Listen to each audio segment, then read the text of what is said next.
Hola a todos, esta es la primera clase que vamos a tener de orquestación. Por ahora ha sido complicado instalarme por completo, entonces no he tenido ni un espacio ni un momento para poder organizar las clases en vivo, pero bueno, ya espero por mi propio bien que pronto tenga un lugar donde podamos eh, vernos de una forma más cómoda y más práctica para mí y para ustedes también. Por ahora vamos a empezar con la clase. El siguiente tema va a ser como un preámbulo para lo que vamos a estar haciendo durante todo este cuatrimestre.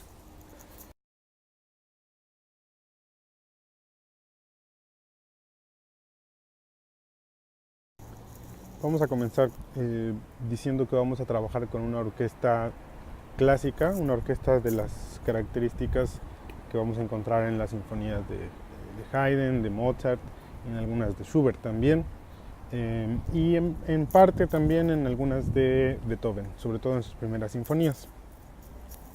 Esta orquesta clásica, la diferencia con las orquestas modernas tal vez podría ser el tamaño.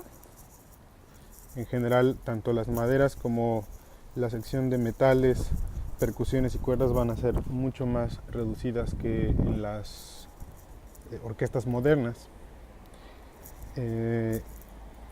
Prácticamente en las maderas solo vamos a tener los instrumentos tradicionales, es decir, vamos a observar solamente flautas, oboes, clarinetes. De hecho, se agregaron solo en las últimas sinfonías de Haydn y de Mozart, era un instrumento bastante nuevo. Fagotes. En la sección de metales, pues vamos a tener comúnmente en la orquesta clásica solo dos cornos, aunque posiblemente podríamos agregar en algunas ocasiones trompetas también. En la percusión básicamente solo tendríamos timbales. En algunas sinfonías de Mozart se agregan también platillos o algún tipo de pandero, etc. Y las cuerdas también era una orquesta de cuerdas mucho más pequeña.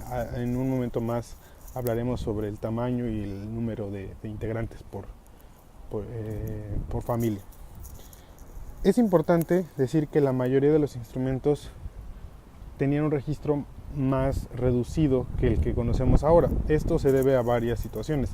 En el caso de las maderas es porque no existían los sistemas de llaves que se desarrollaron en el siglo XIX. Son sistemas que nos permiten primero facilitar la digitación, mejorar la afinación de algunas de las notas y también extender el registro entre unas de sus aportaciones. En el caso de los instrumentos de metal, lo que sucede es que para ese momento, en el siglo XVIII, se utilizaban los instrumentos naturales. Eso significa que los instrumentos de metal no tenían pistones, solo era el tubo. Esto es importante resaltar porque entonces no solo su registro, sino más bien las notas que podía hacer eran limitadas. Se limitaban a los armónicos naturales que se podían obtener a partir de ese tubo. Entonces eso es muy importante que lo recuerden. En el caso de las cuerdas, bueno, no ha cambiado mucho el diseño de los instrumentos a lo largo de varios siglos ya, pero sí el registro no se usaba completo. Era poco común llevar el violín a su registro más agudo. Lo mismo pasaba con todos los demás instrumentos de cuerda. Entonces, aunque bueno, el instrumento no cambió, pero sí lo que se esperaba de los instrumentistas y el registro en el que se trabajaba, sí era mucho más reducido que el que actualmente tenemos.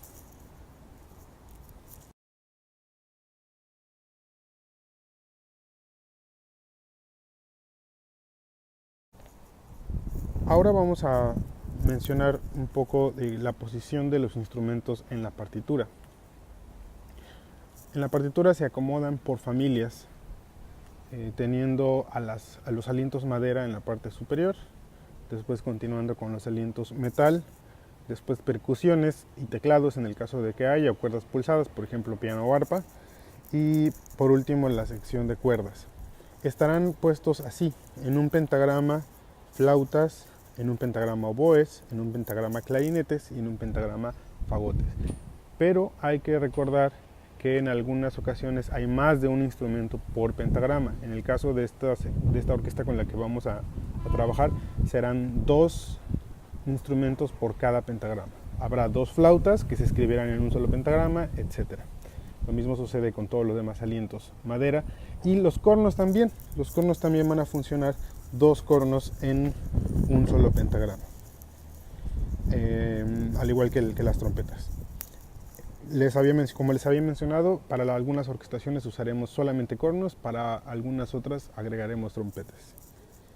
Los timbales aparecerán después, son un instrumento de percusión, recuérdenlo, temperada, van a tener 2 timbales, para esa época eran comunes, y posteriormente vendrá la sección de cuerdas, violines primeros, violines segundos, violas, violonchelos y contrabajo.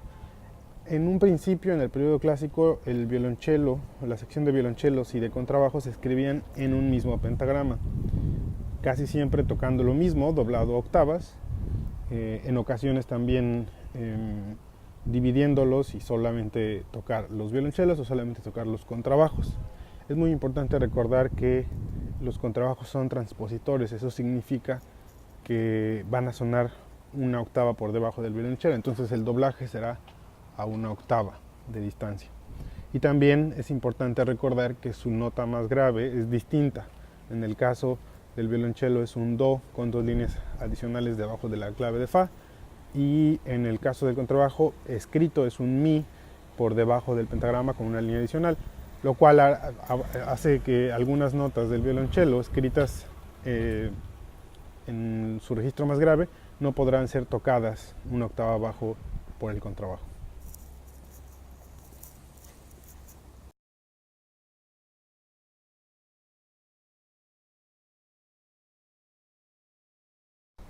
Mencionando otras características de la orquesta clásica, pues bueno, eran orquestas medianas o pequeñas, muy probablemente debido a las condiciones, no tanto a que les gustaran esas orquestas, ¿no? Se sabe que en algunas ocasiones Mozart tuvo acceso a orquestas más grandes, o hubo orquestas más grandes, pero que no eran tan comunes. Entonces la mayoría de las orquestas clásicas son pequeñas o medianas. El clarinete es un instrumento que era muy nuevo para esa época, entonces no veremos muchas sinfonías, sobre todo las primeras de Haydn y las primeras de Mozart, que tengan clarinete. De hecho, en el caso de Mozart, el clarinete aparece de forma original hasta la 41. En realidad, en la sinfonía número 40, originalmente Mozart la había escrito sin clarinetes y después le agregó una parte de clarinetes.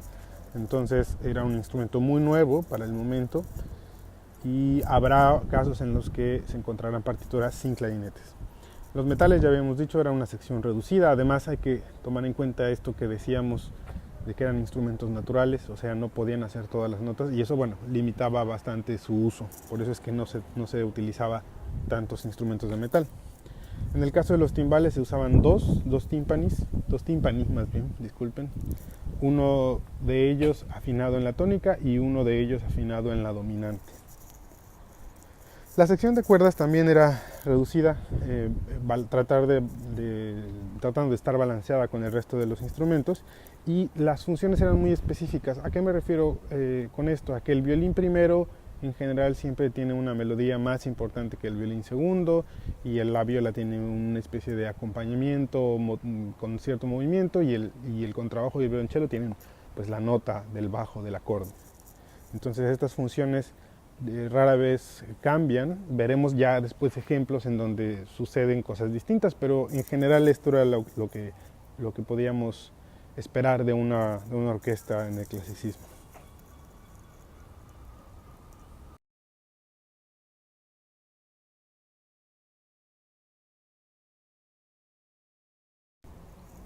Hablando ya más específicamente de cada familia, podríamos ver que hay distintos tamaños en los que normalmente aparecen los instrumentos, desde orquestas muy pequeñas hasta orquestas muy grandes como las que tenemos en la actualidad, sobre todo las orquestas profesionales ya con mucha tradición, la Filarmónica de Berlín, etcétera.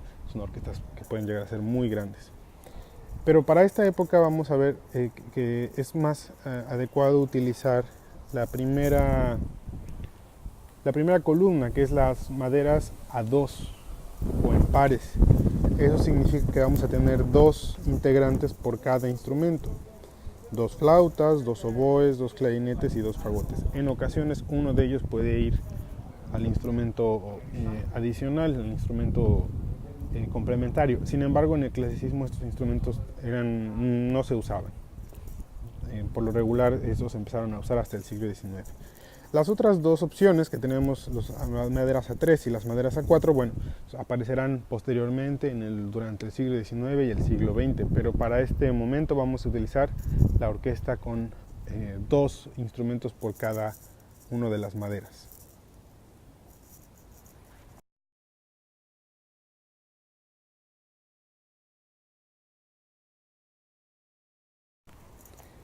Con los metales sucederá algo similar. La primera columna corresponde a una orquesta, a una sección de metales en pares.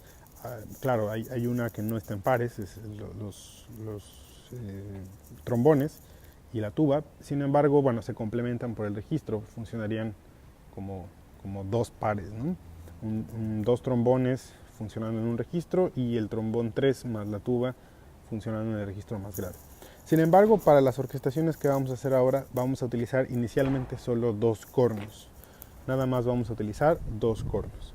Para las orquestas más grandes tenemos esta conformación ya sea en 3 partes o a 3 y en 4 partes, donde vemos cómo se incrementa el número de instrumentos de metal. Pero recuerden, esto será hasta la música del siglo XIX y XX. Debido a lo que ya comentamos, al uso de instrumentos naturales, y entonces eso limitaba pues las capacidades del instrumento. No podían hacer todas las melodías o todas las notas de la escala. En general podían hacer solamente los armónicos de una fundamental.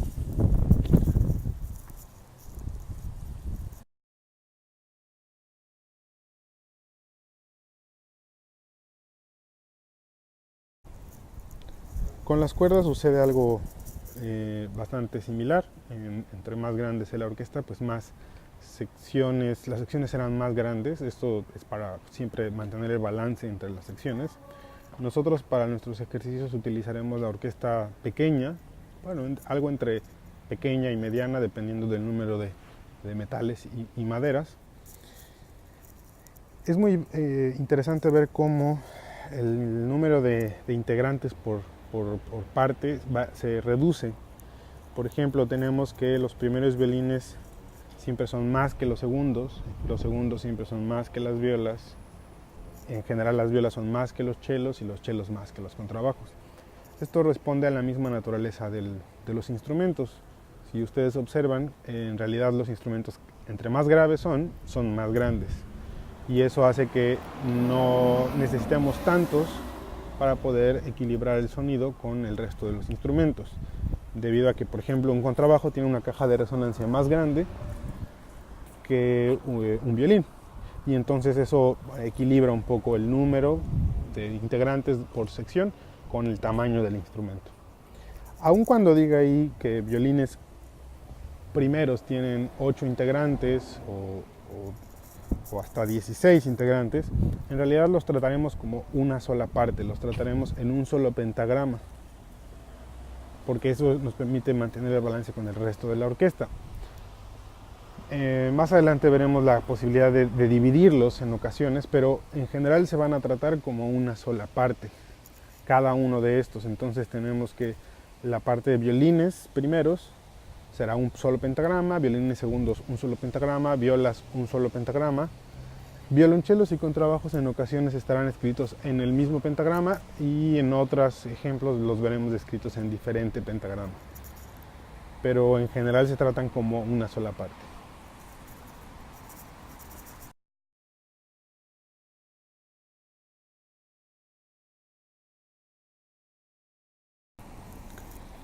Bien, con el siguiente tema me gustaría hacer una aclaración general. en ningún caso todos estos comentarios que les estoy dando aquí en esta clase se pueden tomar como algo absoluto, ¿no? Si bien el tamaño de las orquestas que les di es una buena referencia, es muy importante saber que el número de integrantes de una orquesta puede variar debido a múltiples circunstancias, a la obra que se va a ejecutar, a la época, al estilo, también incluso a las circunstancias económicas de una orquesta. Entonces, tomémoslo como referencia, pero no como una regla absoluta. De igual manera, con lo siguiente que quiero hablar, que es el balance, también tomemos esto como una referencia, pero no como una verdad absoluta, porque hay muchas circunstancias que podrían influir en términos de balance. No podríamos decir que hay una mala orquestación o una buena orquestación, así de forma tan tajante. Yo consideraría una buena orquestación, pues una orquestación en donde lo que queríamos que se escuche, ¿no? Por ejemplo, tal vez queremos poner a una trompeta tocando junto con una flauta.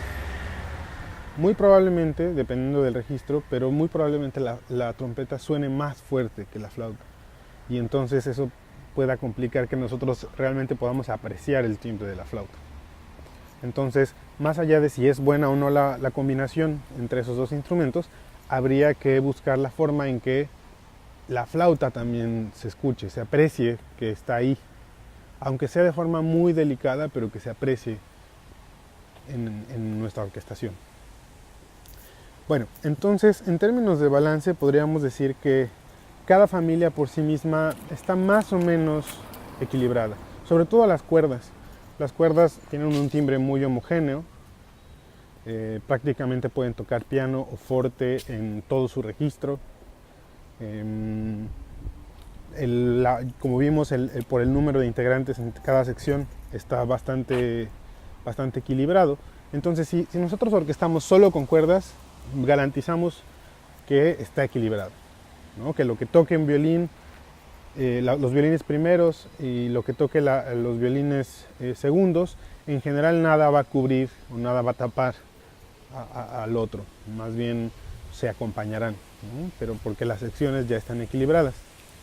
Con respecto a los metales sucede algo similar, tal vez la excepción sería el corno. El corno tiene un sonido un poco más suave y tal vez necesita más fuerza que el resto de los instrumentos de metal. Y bueno, con las maderas tenemos un problema, que es el hecho de que cada instrumento funciona de manera distinta. Tenemos instrumentos sin caña, como la flauta, instrumentos con una sola caña, como el clarinete, instrumentos con dos cañas, como el oboe o el fagot. Entonces eso hace que funcionen de manera distinta y por lo mismo no podemos garantizar un equilibrio cuando escribimos solo para instrumentos de madera. Además, hay circunstancias como más específicas de cada uno, ¿no? Por ejemplo, la flauta, como ustedes saben, en su registro grave no puede tocar muy fuerte. Y por el contrario, un oboe le sucede al revés, ¿no? En un registro grave no puede tocar piano. Entonces, ahí hay otras consideraciones que hacer. Pero digamos que si quisiéramos establecer una referencia, esto viene en el libro de orquestación de Korsakov, en los primeros capítulos, y es que, por ejemplo, si nosotros tenemos la familia, tomamos como referencia a los metales, que es la familia de mayor sonoridad. Entonces, por ejemplo, en forte, una trompeta, el forte de una trompeta sería igual al forte de un trombón o al forte de una tuba, y posiblemente sería igual al forte de dos cornos juntos. Esto es por lo que dijimos, el corno es un poco más suave que el resto de los metales. Para equilibrarlo con la siguiente, o para tener una referencia con la siguiente familia, tendríamos que un corno es más o menos igual al forte de dos flautas, de dos oboes, etcétera, de dos clarinetes, de dos fagotes, o a la combinación de una flauta y un oboe y un clarinete, etcétera. En piano, en forte también, los violines primeros o cualquier sección de cuerdas, pueden ser violas, violonchelos o violines segundos, sería una sección de cuerdas, el forte sería equivalente a 2 flautas o a la combinación de una flauta y un oboe y un clarinete, etc. En piano, por el contrario, digamos que podríamos tener un poco más de balance, sobre todo en maderas y metales. En general, si tocan los metales en piano, podrían equilibrarse casi de la proporción de 1 a 1. En el caso de las cuerdas, digamos que la proporción en piano aquí cambiaría.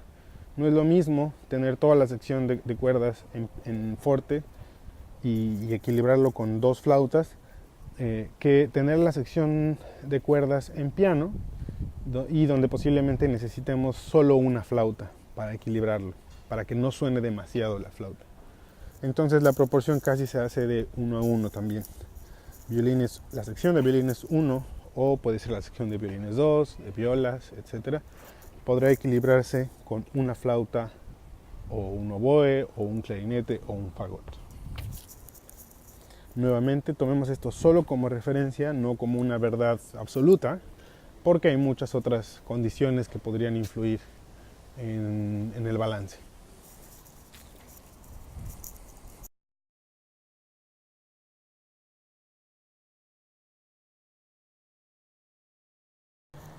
Y bien, ya para terminar, bueno, les voy a mandar algunas actividades como su primer tarea. La primera sería descargar la bibliografía que les voy a mandar. Será el libro de Samuel Adler de orquestación, el libro de Walter Piston de orquestación también y el libro de Korsakov. Lamentablemente yo los tengo solo en inglés. Espero que no haya mucho problema con eso. Hay muchas cosas que realmente podemos consultar ahí sin tener problemas con el inglés. Creo que en la escuela, en la M, hay una versión del Walter Piston en español. Ese está ahí físicamente, entonces pueden consultarlo también en la biblioteca de la escuela. Como su segunda actividad dentro de esta primera tarea sería escuchar el primer movimiento de la sinfonía número 25 de Mozart. Esta sinfonía es muy importante porque, bueno, pertenece a, como saben, hizo 41 sinfonías. De esas 41, solo 2 están en modo menor. La 40, muy famosa, y esta que es la 25, y ambas en sol menor. Había una en la menor, pero se cree que no la compuso él. Entonces, su tarea va a ser escuchar este primer movimiento varias veces, busquen varias versiones, destaquen cosas que les llamen la atención, hagan anotaciones sobre qué parte les gusta más, qué parte les sonó muy interesante, qué parte no les sonó tan interesante o no les gustó. Entonces hagan anotaciones sobre lo que escuchen, lo que noten en la Sinfonía 25 en el primer movimiento. Y por último, les voy a pedir que investiguen la distribución de los instrumentos en el escenario, en una orquesta sinfónica. Hay varias maneras de disponerlos, también depende de muchas cosas como el mismo escenario, el espacio donde se va a tocar, etc. Pero bueno, seguramente podrán encontrar alguna información al respecto. Por ahora esto sería todo con la clase de orquestación. Espero pronto poder darles la clase de forma mucho más práctica en vivo. Por ahora es un poco complicado, pero yo espero que pronto podamos hacerlo.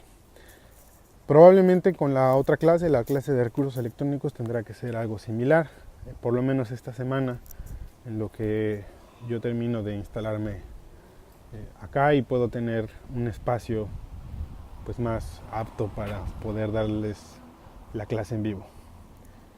Muchas gracias y espero sus tareas lo más pronto posible.